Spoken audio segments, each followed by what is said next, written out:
thought honestly about just your buddy could get rid of his genitalia. And that may sound crazy to some people. Like, oh, Theo, you're nuts. Well, I have nuts. But how much easier would life be if I didn't? How much more would I get done if I wasn't stopping to look at a piece of ass in the distance, Or if I didn't catch a whiff off some trim, coming around the corner on a windy day. Some friends I hadn't seen in a while. One of my buddies had a girl that he knew met us at the show or whatever, and he ended up not being able to make it until the end, so his girl was there. Man, she got drunk. She was in the front row. And, there's sometimes these women at the shows, and it's usually, honestly, it's women. And it's usually an attractive woman or a woman who thinks that she's attractive or who's always been told she's attractive or, kind of spoiled. Let's just say spoiled, because you can look any way and be spoiled. And just really ruins a lot of the show. And that happened Saturday night, man. This girl wouldn't shut the fuck up. Like, dang, dude. If I'd have had a bag of shut the fuck up feathers, I'd have probably just hit this young lady with them. This lady would not, she had to be the center of attention. And it's really, when somebody does that, it doesn't happen a lot, but it's just such a selfish move.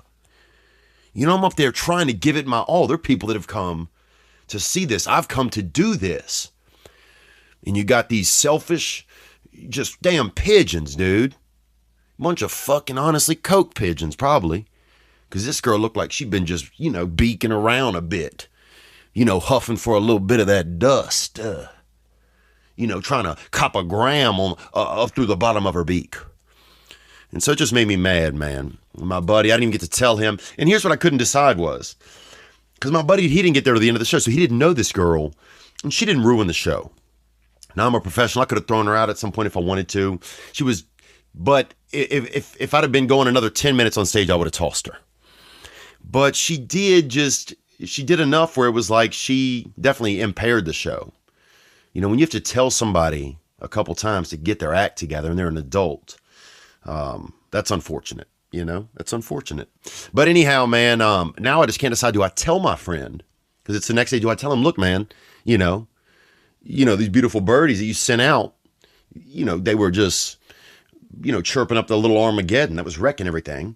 Or do I not say anything? Because if I don't say anything, I'll just let it pass and it's gone. There's nothing there.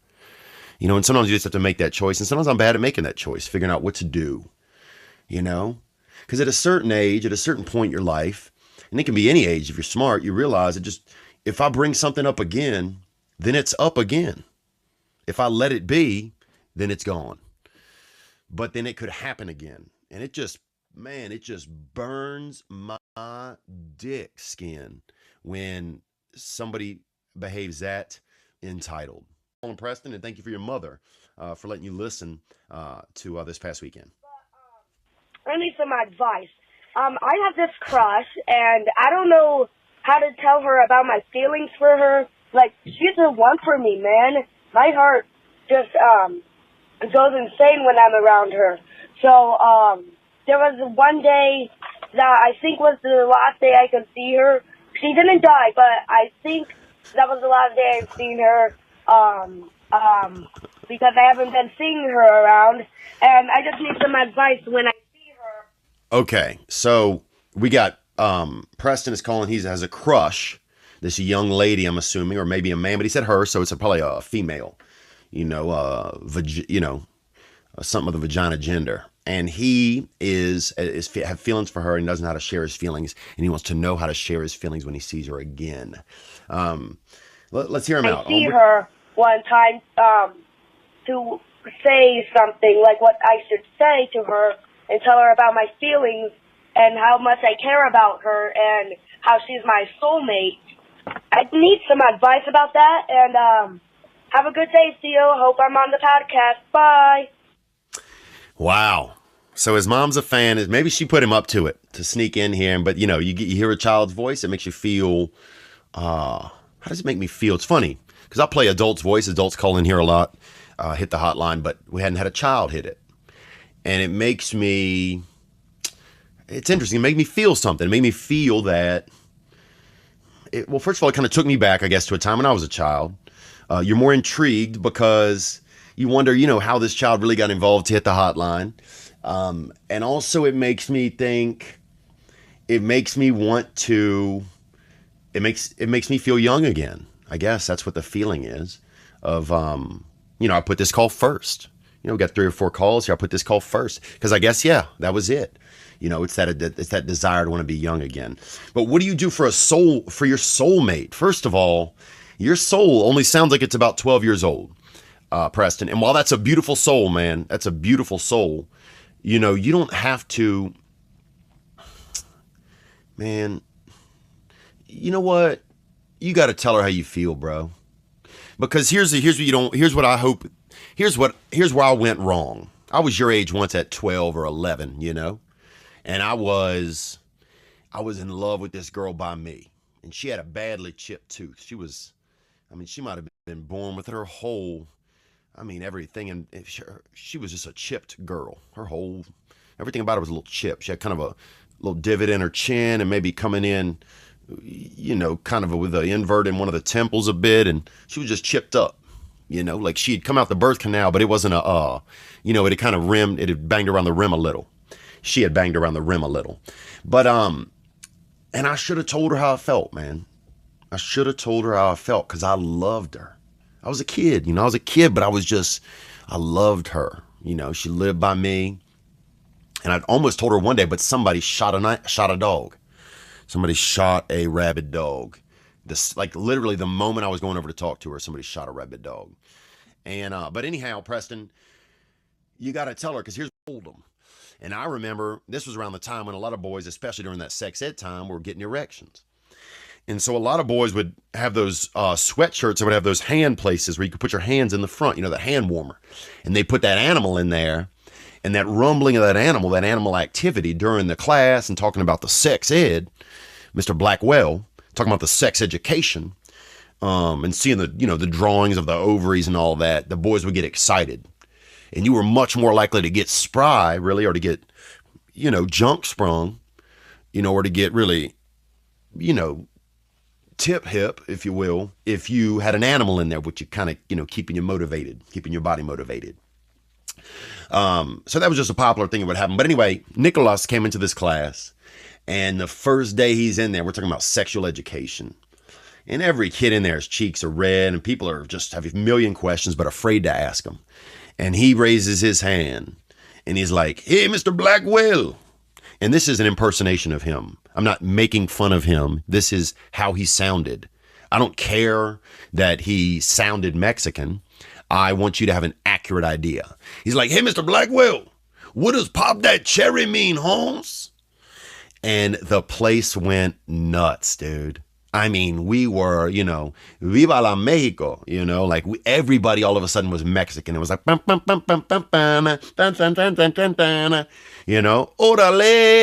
la la la la la mamba. Valenzuela was our dad's name, Richie, Oh, Donna.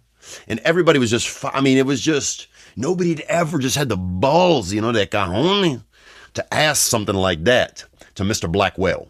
And so we were fired up, dude. We had a new Mexican friend, and he was asking questions about sexual, And then after that, everybody was like, "What does pop that cherry mean, Holmes? What does pop that cherry mean, Holmes?" People were dancing. Everybody, the black kids were all fired up, "Pop that cherry mean, huh? What does pop that cherry mean, huh?" And people were fired up. Well, anyway, all that ego went to Nicholas's head, man, to his cabeza pretty quick. And he'd been saying at the end of school that day that he was a rapper, because that was like the coolest thing to be at the time if you were a rapper, in the universe, really. And it still kind of is a little bit, but at the time that was a cool thing to be, a rapper. And he told us all of a sudden, that he just blurted out after class, "I'm a rapper." And everybody's like, "What? This dude is a rapper, This guy's a Mexican rapper, who knows about Pop That Jerry, And the next day, Nicholas came to school. People are fired up. Everybody's, couple of people have drawn on mustaches now, People are keyed up, And people are saying they have Mexican girlfriends in like different local towns now and stuff. Like a lot of Latino rumors are starting to fly. And Nicholas shows up and he's got a shirt on and it says Nicholas. He had written it with a marker, marks a lot. It said Nicholas the rapper on the shirt, right? But he misspelled rapper, 1P. And I don't know if that's the exchange rate on rapper, but in America, that's illegal. And it said Nicholas the Raper. And you do not, that's not something to play with. You know, you don't play around with rape ideas and stuff. And that day they threw him out of school. They expelled him. And that was, we just had a day. I mean, if he's in prison and he's new there, you know, I've never done time. I spent a night in jail in Natchez, Mississippi. And what else? I got locked in a cage once for about a day and a half. But I will say this, man. Booty goon, that's somebody, from what I've heard, is when, you know, say there's a man in prison and he's new and the other guys want to show him who's boss. They want to show him who runs the roost. They will send a man over there who likes doing sex with other men. And they will make that man have sex with the other man, with the new guy, like your buddy. So they'll send over a booty goon. But it's not like you think. It's not the guy, he's coming to like pin your buddy down and bang him. This dude holds your buddy down somehow, gets him erect, and then pop, drop, and locking on that behind, you know? And he shines him up with that brown-eyed girl, you feel me?